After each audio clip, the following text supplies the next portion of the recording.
ആരാണോ വീട്ടിലും തൻ്റെ അയൽപക്കത്തും തൻ്റെ നാട്ടിലും മനുഷ്യനും മനുഷ്യകുലത്തിനും നന്മയുള്ള കർത്തവ്യം ആര് ചെയ്യുന്നുവോ അവനിലൂടെ ഞാൻ വീണ്ടും ജനിക്കുന്നു, ജീവിക്കുന്നു എന്ന് ഭഗവാൻ പറയുന്നു.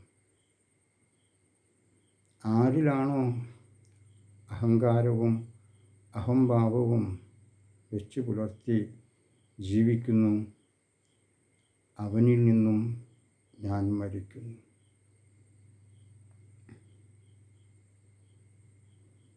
എന്ന് ഭഗവാൻ നമ്മെ ബോധ്യപ്പെടുത്തുന്നു.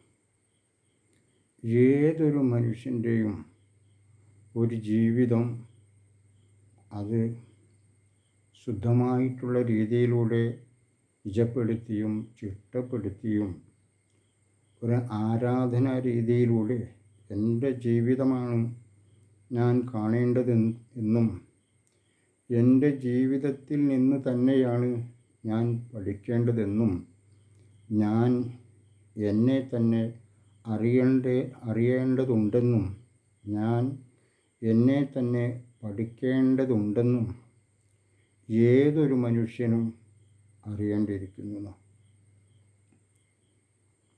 മറ്റുള്ളവരെ കുറ്റം പറയുന്നതിനേക്കാളേറെയും അവനവനിലുള്ള കുറ്റങ്ങളും അവനവനിലുള്ള ദോഷങ്ങളും അവനവനിലുള്ള സ്വഭാവ ദുർഗുണങ്ങൾ എന്താണെന്നും ആയവ തിരിച്ചറിയേണ്ടിയിരിക്കുന്നു എന്ന് ഭഗവാൻ പറയുന്നു.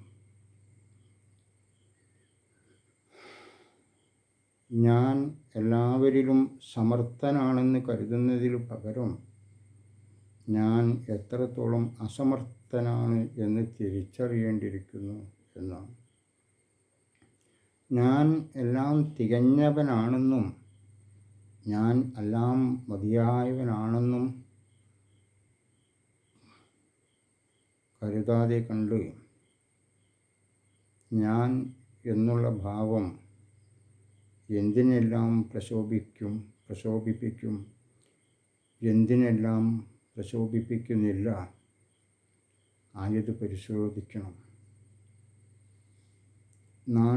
വീട്ടിൽ നിന്നോ നാട്ടിൽ നിന്നോ എന്നെക്കുറിച്ചുള്ള അഭിപ്രായങ്ങൾ എന്താണ്? നമുക്കവരോട് ചോദിക്കുമ്പോൾ അവർ എണ്ണി പറയും, നീ ഇന്ന സമയത്ത് ഇന്നത് പ്രവർത്തിച്ചില്ലേ, അത് നീ ചെയ്യാൻ പാടുള്ളതായിരുന്നു. നീ ഇന്ന സമയത്ത് ഇന്നത് പറഞ്ഞിട്ടില്ലേ, അത് നീ പറയാൻ പാടുള്ളതാണോ? ആയതെല്ലാം മനുഷ്യൻ എന്നുള്ള നിൻ്റെ കർത്തവ്യത്തിൽ നിന്നും നീ പുറകോട്ട് പോയവനല്ലേ? നീ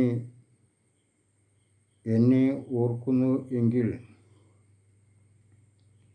എൻ്റെ ജീവിത ദിനം നീ ആഘോഷിക്കുന്നുണ്ട് എങ്കിൽ ഇനിയുള്ള സമയവും കാലവും മുതൽ നീ എല്ലാ ദിനവും എൻ്റെ ജന്മദിനമാണെന്ന് തിരിച്ചറിഞ്ഞുകൊണ്ട് മുന്നോട്ട് പോകണം എന്ന് ഭഗവാൻ ഉണർത്തിക്കുന്നു. എല്ലാ ദിനവും ജീവിതമാകുന്ന ആ ചര്യയിൽ പുതുമയുള്ള ആഘോഷമായി നിൻ്റെ തെറ്റ് തിരുത്തലുകളായി ആഘോഷമായി മാറട്ടെ എന്ന് ഭഗവാൻ ഉണർത്തിക്കുന്നു. എന്താണ് പറഞ്ഞത്? നിൻ്റെ ജീവിതത്തിൽ ഒരു മനുഷ്യൻ്റെ മൂല്യങ്ങൾ എന്താണ്, മനുഷ്യൻ്റെ കർത്തവ്യങ്ങൾ എന്താണ്, അത് തിരിച്ചറിയുന്ന ഓരോ കാര്യങ്ങളും തിരിച്ചറിയുന്ന ജന്മദിനങ്ങളായി മാറട്ടെ.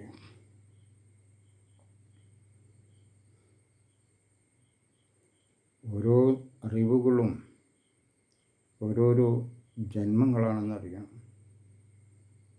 ഓരോ അറിവുകളും എനിക്ക് തെറ്റ് തിരുത്തുവാനുള്ള എന്നിൽ വന്നു ചേരുന്ന ഓരോ അറിവുകളും ഭഗവാന്റെ ജന്മങ്ങളാണെന്ന് തിരിച്ചറിയണം.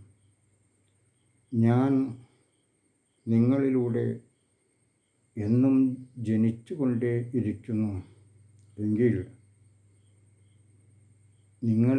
നിങ്ങളിലൂടെ തന്നെ ഞാൻ എന്നും മരിച്ചുകൊണ്ടേ ഇരിക്കുന്നു എന്നും ഭഗവാൻ ഉണർത്തിക്കുന്നു. അധർമ്മങ്ങളും അക്രമങ്ങളും ചെയ്തു നടക്കുന്നവരിൽ ഞാൻ മരിക്കുന്നു. ധർമ്മവും സത്യവും ശുദ്ധിയും സ്നേഹവും സാഹോദര്യവും ജാതി മതവർണ്ണവർഗം പിന്നെ യാതൊരു തരത്തിലുള്ള വേർതിരിവും കാണാതെ ഏവരും മനുഷ്യരാണെന്നുള്ള തിരിച്ചറിവ് ആരിൽ വരുന്നു അവനിൽ ഞാൻ പുനർജനിക്കുന്നു എന്ന് ഭഗവാൻ പറയുന്നു. അതവൻ്റെ ജീവിതത്തിലും വീടുകളിലും കുടുംബങ്ങളിലും നാട്ടിലും രാജ്യത്തിലും ലോകത്തിലും അവൻ്റെ ആ ജീവിതം ഉയർത്തുന്നു. ഞാൻ അവനിലൂടെ ജനിച്ചുകൊണ്ട്.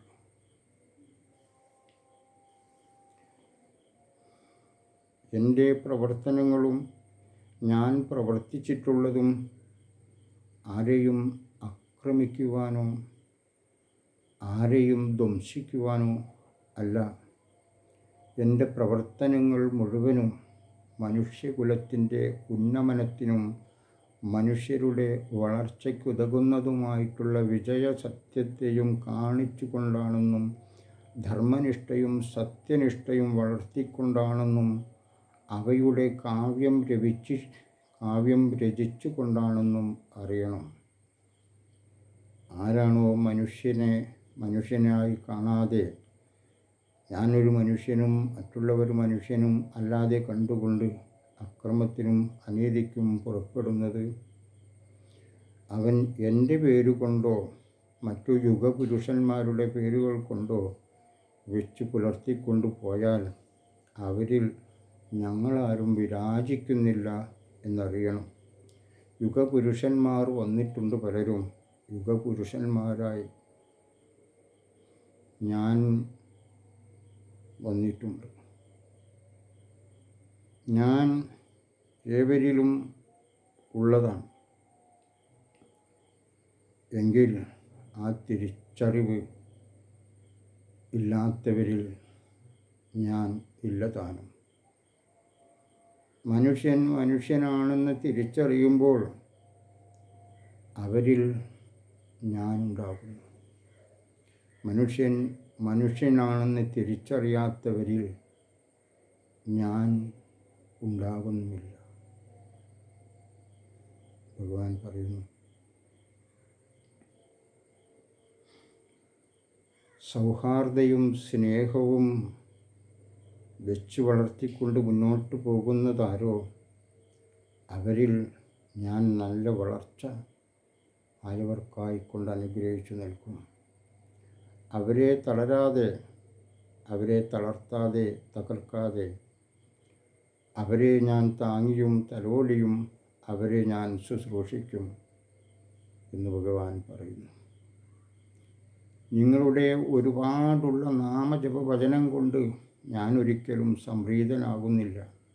പകരം നിങ്ങളിൽ കരുണയും കാരുണ്യവും എപ്പോൾ തുടങ്ങുന്നു, സമൂഹത്തോട് ഉള്ള നിങ്ങളുടെ കാരുണ്യം, കുടുംബങ്ങളോടുള്ള നിങ്ങളുടെ കാരുണ്യം, രാജ്യത്തോടുള്ള നിങ്ങളുടെ കാരുണ്യം എപ്രകാരം വളരുന്നു, അപ്രകാരം ഞാൻ നിങ്ങളെ താങ്ങുകയും തലോടുകയും ചെയ്യുന്ന ഒരു ദിവ്യനായിട്ടുള്ള ആത്മശാന്തി നൽകിക്കൊണ്ടിട്ടുള്ള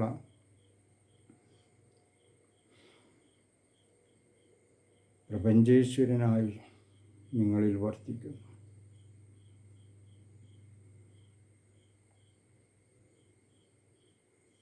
ഭഗവാൻ പറയുന്നു, പ്രപഞ്ചമായും ഒരു പ്രകൃതിയായും ഞാൻ നിങ്ങളെ തലോടുകയും താങ്ങുകയും ചെയ്യും. പ്രകൃതിയായും പ്രപഞ്ചമായും നിങ്ങൾ ഓർക്കണം കൂട്ടരെ, ആരാണ് നിങ്ങളോട് ധർമ്മമെന്നാൽ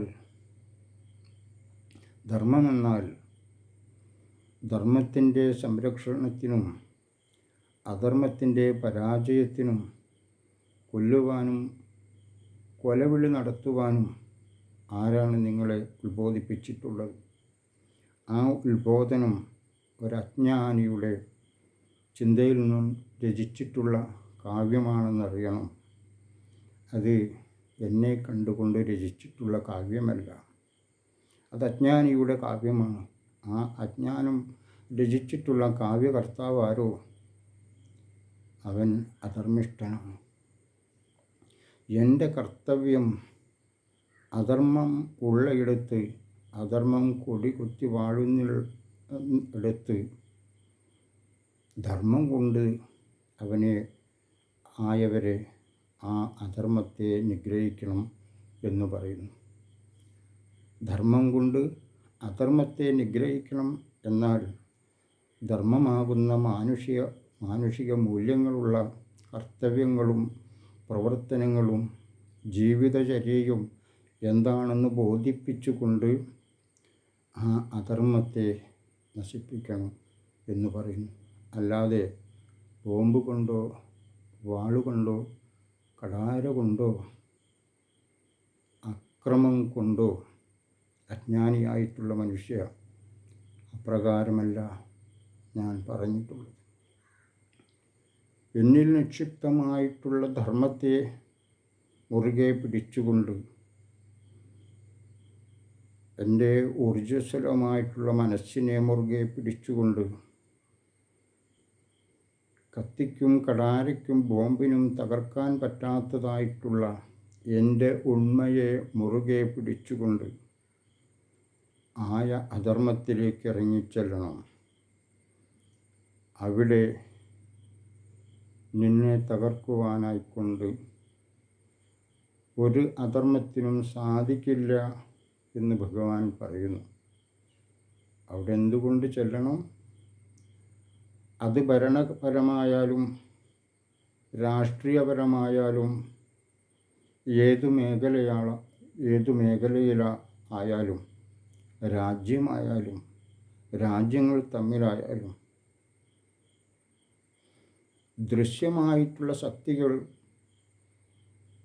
നേടിയിട്ടുണ്ടെങ്കിലും ആ ദൃശ്യമായിട്ടുള്ള ശക്തികളെ മറ്റുള്ളവരെ കൂടുതൽ ദ്രോഹിക്കാതിരിക്കുവാനായിക്കൊണ്ടുള്ളൊരറിയിപ്പ് എന്ന പോലെ ആയതും വേണ്ടതാകുന്നു. പക്ഷേ അതൊന്നും എന്നെ നശിപ്പിക്കുന്ന ഉപകരണമായോ വിഷം വമിക്കുന്ന ബോംബായോ മൂർച്ചയേറിയ ആയുധമായോ മാറി ദൃശ്യമായി എന്നെ നശിപ്പിക്കാതിരിക്കട്ടെ. ആയുധം കൊണ്ടോ യന്ത്രങ്ങൾ കൊണ്ടോ അപ്രകാരമുള്ള ഏതെങ്കിലും തരത്തിലുള്ളൊരു രീതി ഉപയോഗിച്ചു കൊണ്ടൊരു മനുഷ്യനെയും ദ്രോഹിക്കാതിരിക്കട്ടെ. എന്നാലും എൻ്റെ ശരീരത്തെയും എൻ്റെ മനസ്സിനെയും സാന്ത്വനിപ്പിക്കുന്ന എൻ്റെ വീട് പോലെ ഞാൻ അന്നപാനീയങ്ങൾ കഴിച്ച് ഒരു ദിനം കിടന്നുറങ്ങുമ്പോൾ എനിക്കെന്താണോ സംരക്ഷണ വലയമായി തീരുന്നത് ആയവ എൻ്റെ കൂടാകുന്നു, എൻ്റെ വീടാകുന്നു. ആ വീടും കൂടും ഞാൻ കെട്ടിപ്പടുത്തത് കൊണ്ട് മാത്രമാണ് പ്രകൃതിയിൽ നിന്നുള്ള വെയിലും മഴയും കൊള്ളാതെ കണ്ട് ഞാൻ എൻ്റെ വീട്ടിൽ കൂടി സന്ധ്യയോടുകൂടി ഉറങ്ങുന്നത്. ഞാൻ ഉറങ്ങുമ്പോഴും ഞാൻ വിശ്രമിക്കുമ്പോഴും എനിക്ക് തണലാകുന്നതും എനിക്ക് ചുറ്റും വലയം തീർക്കുന്നതും ഞാൻ കെട്ടിപ്പടുത്ത എൻ്റെ വീടാകുന്നു. ചിന്തിച്ചിട്ടുണ്ടോ? അപ്രകാരമാണ് ഒരു രാജ്യത്ത് ആ രാജ്യത്തിൻ്റെ വളർച്ചയ്ക്കുതകുന്ന എല്ലാ തരത്തിലുള്ള ശക്തിയാർജിച്ച ആയുധങ്ങളും യന്ത്രങ്ങളും നമ്മൾ വേണമെന്ന് പറയുന്നതും ആയവ ധർമ്മനിഷ്ഠയോടെ ജീവിക്കുന്നവരെ മറ്റുള്ളവർ കുത്തി നോവിക്കാതിരിക്കുവാനായിക്കൊണ്ടുള്ള ഒരു മുന്നറിയിപ്പിനായി കൊണ്ടുള്ളതാണെന്നറിയണം. അല്ലാതെ കണ്ട് അവരിലെ മേൽ ധാർമ്മികമായി ആയവ പ്രയോഗിക്കാൻ പാടില്ല. അപ്രകാരം നിലകൊള്ളുന്നൊരു വ്യവസ്ഥയിൽ ഇപ്രകാരമെല്ലാം അറിഞ്ഞുകൊണ്ട് ആരാണോ ഭ്രാന്തനെ പോലെ ധർമ്മനിഷ്ഠയോടുകൂടി വിരാജിക്കുന്നവരെ കുത്തി നോവിക്കുന്നത്, ആയതിൽ പിന്നെ കണ്ണും കാതുമില്ലാതെ കണ്ട് നമ്മൾ ദൃശ്യമാകുന്ന വസ്തുക്കൾ കൊണ്ട് അവരെ ധ്വംസിപ്പിക്കുവാൻ ബാധ്യസ്ഥരായിത്തീരുന്നു. ഇതെപ്രകാരം ഉണ്ടാകുന്നു? നമ്മളിലുള്ള പലതരത്തിലുള്ള മൂല്യച്യുതികളും നമ്മളിൽ വളർത്തിയെടുക്കുന്ന ചില കാഴ്ചപ്പാടുകളും ചിന്തകളും നമ്മളെ ഒരുപാട് പുറകോട്ട് നയിക്കുമ്പോൾ അവനെ അങ്ങനെ വിടുന്നതിൽ അർത്ഥമില്ല. അവനിൽ നാശം കണ്ടിട്ട് ഞാൻ അടങ്ങും എന്ന് മറ്റുള്ളവർക്കൊരു ബോധ്യം ഉള്ളിലുണ്ടാകുമ്പോൾ അവരുടെ ശക്തി നമ്മുടെ മേലെ പ്രയോഗിക്കുവാനായിക്കൊണ്ട് അവരും അപ്രകാരമുള്ള കാവ്യങ്ങളെ ആയവരും കാണുന്നു.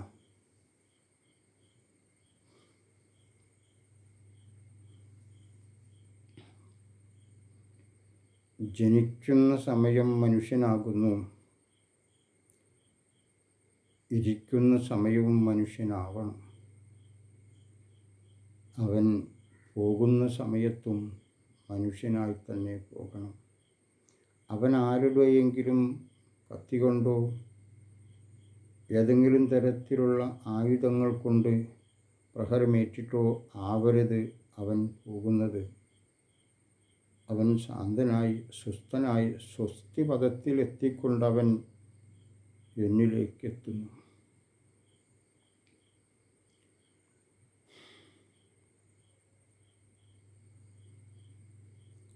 അപ്രകാരമുള്ള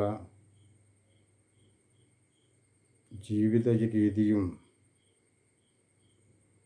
പിന്നെ ഇന്നലെ വാർത്തയിൽ ഒരു വിവരം കണ്ടു. ആ വിവരം ഇങ്ങനെ ആയിരുന്നു: അക്രമാസക്തരായിട്ടുള്ള മൃഗങ്ങളെ കൊല്ലുവാനായിക്കൊണ്ടുള്ളൊരു ഭരണം, ഒരു ബില്ല് കൊണ്ടുവരണം, ആ ബില്ല് പാസ്സാക്കണം എന്ന് മന്ത്രിസഭ കൂടി ആലോചിക്കുന്നു. ആയത് കേട്ടപ്പോൾ തോന്നിയ ഒരഭിപ്രായം, ചിന്തിക്കാനോ ചിന്താശേഷിയോ ഇല്ലാത്തതായിട്ടുള്ള ആ കാട്ടുമൃഗങ്ങളെ അവർ അക്രമാസക്തരായി കാട്ടിൽ നിന്നും നാട്ടിലിറങ്ങുമ്പോൾ ആയതിനുള്ള സാഹചര്യം എന്താണെന്ന് പഠിക്കാതെ കണ്ട് അങ്ങനെ ഇറങ്ങി വരുന്നതായിട്ടുള്ള ആ പാവപ്പെട്ട ജീവിയെ കൊല്ലുവാനായിക്കൊണ്ടൊരു ഓർഡർ നമ്മുടെ നാട് ഭരിക്കുന്ന നാട്ടാളർ ചിന്തിക്കുന്നു. ആയ ചിന്തയിലൂടെ ഞാൻ പറയുന്നു, അവൻ കാട്ടാളനായി മാറുന്നു. അവൻ ഏതു ഭരണത്തിലുള്ള ഏത് ആയാലും അവരാരാണോ, അവർ ഏത് രാജ്യത്തിരിക്കുന്നവരായാലും ഏതു രാജ്യം ഭരിക്കുന്നവനായാലും അവൻ നാട്ടുകാരുടെ നാട്ടാളനല്ല. അവൻ നാട്ടുകാരുടെയും കാട്ടുകാരുടെയും കാട്ടാളനായി മാറുന്നു.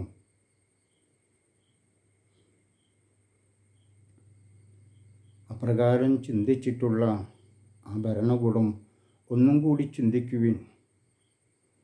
ചിന്താശക്തിയില്ലാത്ത, തെറ്റെന്താണെന്നും ശരിയെന്താണെന്നും അറിയാത്ത, തനിക്ക് അന്നം കിട്ടാതെ വരുമ്പോൾ ആ അന്നം എവിടെ പോയി കിട്ടണം, ആയതെവിടെ തിരയണം, അവൻ വസിക്കുന്നിടം ഇല്ലാതായി കഴിഞ്ഞാൽ അവൻ മറ്റു വാസസ്ഥലം തേടി പോകുന്നു.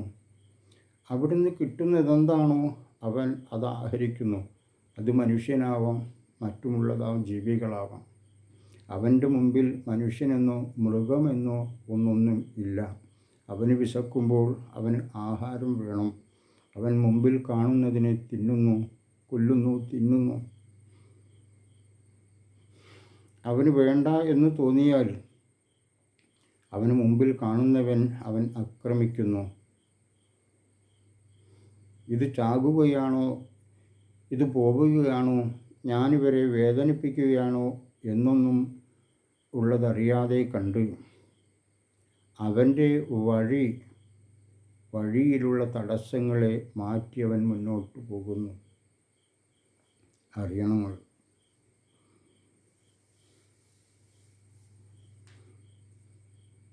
നാടുവാഴികൾ കാടുവാഴികളായി കാട്ടാളന്മാരായി മാറരുത്. കാട്ടിലുള്ളവർക്ക് തിരിച്ചറിവില്ലാത്ത ജീവികളും അവരുടെ ഒരു ആവാസ വ്യവസ്ഥ തകരുന്നുണ്ടെങ്കിൽ അതിൻ്റെ ആ വിഷയങ്ങൾ എവിടുന്ന് തുടങ്ങുന്നു, എങ്ങനെ വരുന്നു, ആയതിന് ആ കാട്ടിലുള്ള ജീവികളുടെ ഉന്നമനത്തിനായിക്കൊണ്ട്, അവരുടെ സ്വൈര്യവിഹാരത്തിനായിക്കൊണ്ട് ഭരണകൂടം എപ്രകാരം ചിന്തിച്ച് എപ്രകാരം എന്തു ചെയ്യുന്നു, ആയത് വൈകാതെ ചെയ്യേണ്ടതല്ലേ വേണ്ടത്. ആ പാവപ്പെട്ട കാട്ടുജീവികൾ നാട്ടിലിറങ്ങാതെ ആയിട്ടുള്ള ഒരു അതിർവരമ്പ് കെട്ടിക്കൊണ്ട് അവർക്ക് വേണ്ടതായിട്ടുള്ള തണ്ണീർ കുളങ്ങളും അരുവികളും കാട്ടിൽ നമ്മൾ നിർമ്മിച്ച് നൽകേണ്ടതുണ്ട്. ആ പാവപ്പെട്ടവരുടെ ഉന്നമനത്തിനായിക്കൊണ്ട് അവരും ഈ മനുഷ്യകുലത്തിന് വേണ്ടിയിട്ടുള്ളതാണെന്നറിയണം. അവരുടെ ആവാസ വ്യവസ്ഥയ്ക്ക് ഭംഗം വന്നാൽ അതിൻ്റെ ഉത്തരവാദികൾ നീയാണെന്നറിയണം.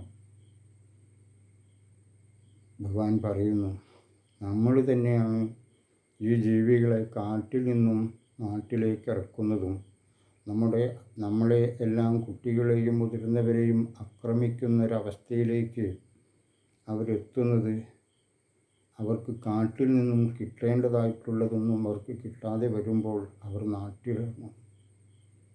അവർക്കിത് നാട്ടുകാരാണ്, ഇവിടെ വസിക്കുന്ന മനുഷ്യരാണ്, ഇവർക്കൂടെ ഒരു സ്വാതന്ത്ര്യമുള്ള ഒരു വിഹരിക്കുവാനുള്ളൊരു കഴിവ് ഞാൻ കൊടുക്കണം എന്ന് ചിന്തിക്കുവാനും അറിവില്ലാത്ത ആ കാട്ടുജീവി വരുമ്പോൾ അവനോടൊരല്പം കാരുണ്യം തോന്നണ്ടേ. മനുഷ്യൻ അന്നവും വെള്ളവും കിട്ടാതെ പലായനം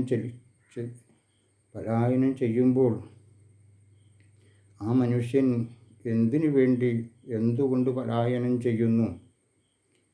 അവൻ ആക്രമിക്കപ്പെടുമ്പോൾ, അവന് വേണ്ട രീതിയിൽ വസ്ത്രം കിട്ടാതെ വരുമ്പോൾ, അവന് വേണ്ട രീതിയിൽ വിദ്യ കിട്ടാതെ വരുമ്പോൾ, അവന് വേണ്ട രീതിയിൽ ജീവിത സാഹചര്യങ്ങൾ കിട്ടാതെ വരുമ്പോൾ, അവന് വേണ്ട രീതിയിൽ സുഖസൗകര്യങ്ങൾ ഇല്ലാതെ വരുമ്പോൾ, അവൻ്റെ നാട് ഭരണപരമായും മാനുഷിക മൂല്യങ്ങൾ പരമായും വെച്ചു നോക്കുമ്പോൾ ഒരു തരത്തിലും ശാന്തിയും സമാധാനവും കിട്ടാതെ വരുമ്പോൾ അവൻ അത് എവിടുന്ന് കിട്ടും? അപ്രകാരമുള്ള വഴി അന്വേഷിച്ച് അവൻ പലായനം ചെയ്യുന്നു. അതെവിടെ കൊണ്ട് പരിശോധിക്കണം? ജാതീയപരമായും മതപരമായും ചിന്തിക്കാതെ ഇവിടെ ഉള്ളതെല്ലാം മനുഷ്യരാണ്. അവർ പല മതങ്ങളിലും പല സംസ്കാരങ്ങളിലും വിശ്വസിക്കുന്നവരാണ്. അവരുടെ മതപരമായിട്ടുള്ള കർമ്മങ്ങളിൽ അവൻ മനുഷ്യന് വിരുദ്ധമല്ലാത്തതായിട്ടുള്ള പ്രവൃത്തികൾ ചെയ്തുകൊണ്ട് മുന്നോട്ട് പോകുന്നു. അങ്ങനെയുള്ള അവൻ്റെ ആരാധനാലയങ്ങളെ പരിരക്ഷിക്കുന്നതിന് പകരം ഒരറിവുമില്ലാത്ത ആളുകളുടെ വചനങ്ങൾ കേട്ടുകൊണ്ട് ഏതെങ്കിലും തരത്തിലൊരറിവിലൂടെ അവനൊരു സമാധാനം കണ്ടെത്തുവാനായിക്കൊണ്ട് അവൻ തിരഞ്ഞെടുക്കുന്ന ക്ഷേത്രങ്ങളെയും ആരാധനാലയങ്ങളെയും തകർക്കുന്നതായിട്ടുള്ള കാട്ടാള ഭരണകൂടം രാജ്യത്ത് നിലകൊള്ളുന്നു. താനെന്നുള്ളൊരു ഭാവത്തെ മുറുകെ പിടിച്ചുകൊണ്ട് തങ്ങളാകുന്നതാണ് ഈ നാട്ടിലെ ഉഗ്രൻ, ഇതിലും അപ്പുറത്തേക്കൊരു ഉഗ്രനില്ല എന്നുള്ള തലത്തിലും എൻ്റെ നാടും മറ്റു നാടുകളും വളർന്നിരിക്കുന്നു. കൃഷ്ണൻ അവതരിച്ചിട്ടുള്ള ഭാരതത്തിലും കൃഷ്ണനായി അവതരിക്കാത്ത നാടുകളിലും ഇപ്രകാരമുള്ള അധർമ്മം വിളയാടുന്നു. എങ്കിൽ പറയുന്നു ഭഗവാൻ, ഈ ഭരണകൂടം മനുഷ്യനാണെന്ന് തിരിച്ചറിഞ്ഞ്, ഞാനൊരു മനുഷ്യനാണെന്ന് തിരിച്ചറിഞ്ഞ്, തിരിച്ചറിഞ്ഞ മനുഷ്യൻ അക്രമിയാവുമ്പോൾ തെറ്റും ശരിയും ധർമ്മവും അധർമ്മവും തിരിച്ചറിഞ്ഞ മനുഷ്യൻ അക്രമവും അനീതിയും കള്ളത്തരങ്ങളും കൊള്ളത്തരങ്ങളും നാടൊട്ടുക്കും കട്ടുമുടിച്ചും നടക്കുന്ന ഒരു സമ്പ്രദായത്തോടു കൂടി മുന്നോട്ട് പോകുന്ന ആ അധർമ്മിയെ, ആ അക്രമിയെ കൊല്ലുവാനായിക്കൊണ്ട് നിങ്ങളൊരു ബില്ല് പാസ്സാക്കുമോ? മതങ്ങളുടെ നേരെ വിരൽ ചൂണ്ടുന്ന ഹേ ഭരണകൂടമേ ചോദിക്കുന്നു, നിങ്ങൾക്ക് അക്രമികളായിട്ടുള്ള മനുഷ്യന് അവൻ അക്രമിയാണെന്ന് കണ്ടെത്തിയാൽ അവനെ അവിടെ വെച്ചുകൊണ്ട് തന്നെ വെടിവെച്ച് കൊല്ലുവാനായിക്കൊണ്ടുള്ളൊരു ബില്ല് നിങ്ങൾ പാസ്സാക്കേണ്ടതായിട്ടുള്ള സമയം അധികരിച്ചില്ലേ? അവരെ നിങ്ങൾ പ്രോത്സാഹിപ്പിച്ചിട്ടില്ലേ? മതങ്ങളെ തകർക്കുവാനായിക്കൊണ്ട് ഭരണകൂടം ഒരുപാട് ശ്രമിച്ചിട്ടില്ലേ? ഒരു മനുഷ്യന് ഒരു മതത്തിൽ നിന്നും എന്തു കിട്ടുന്നു? ആ മനുഷ്യൻ, അവന് വിവരങ്ങൾ കൊടുക്കുന്ന അധ്യാപകൻ, ഗുരു നല്ലവനാണെങ്കിൽ അവന് മാനുഷിക മൂല്യങ്ങളുള്ള വെച്ച് പുലർത്തുന്ന ആയതിലൂടെ ജീവിക്കുന്നൊരു മനുഷ്യനാകണം എന്നുദ്ബോധിപ്പിക്കുന്നൊരു ഗുരുവായി അവൻ്റെ മുമ്പിൽ നിലകൊള്ളുന്നുണ്ടെങ്കിൽ അവനൊരിക്കലും ഒരു ജീവിയെ പോലും ദ്രോഹിക്കാനായിക്കൊണ്ടുള്ളൊരറിവ് ആ കുഞ്ഞിനായിക്കൊണ്ട്, ആ ശിഷ്യനായിക്കൊണ്ട് ഉപദേശിക്കില്ല എന്നറിയണം ഭരണകൂടമേ. ഒരു മതത്തിൻ്റെ ദേവാലയങ്ങളിൽ, ക്ഷേത്രങ്ങളിൽ നിന്ന്, പള്ളികളിൽ നിന്നും സമാധാനത്തിൻ്റെയും ശാന്തിയുടെയും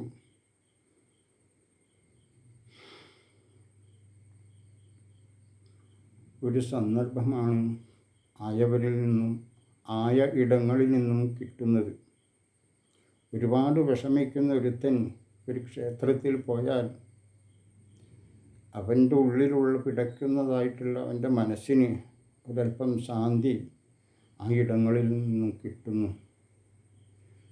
അവിടുത്തെ ആചാരങ്ങളും നിഷ്ഠകളും ചിട്ടകളും അത് തകർക്കുവാനായിക്കൊണ്ടൊരു ഭരണകൂടം മുതിർന്നിട്ടുണ്ടെങ്കിൽ ഇന്ന് അയ്യപ്പനെ ഉയർത്തിക്കാട്ടുവാനായിക്കൊണ്ട് അവർ കാട്ടിക്കൂട്ടുന്ന വെമ്പലുകൾ സ്മരണീയം തന്നെ. പക്ഷേ യോജിക്കുന്നു.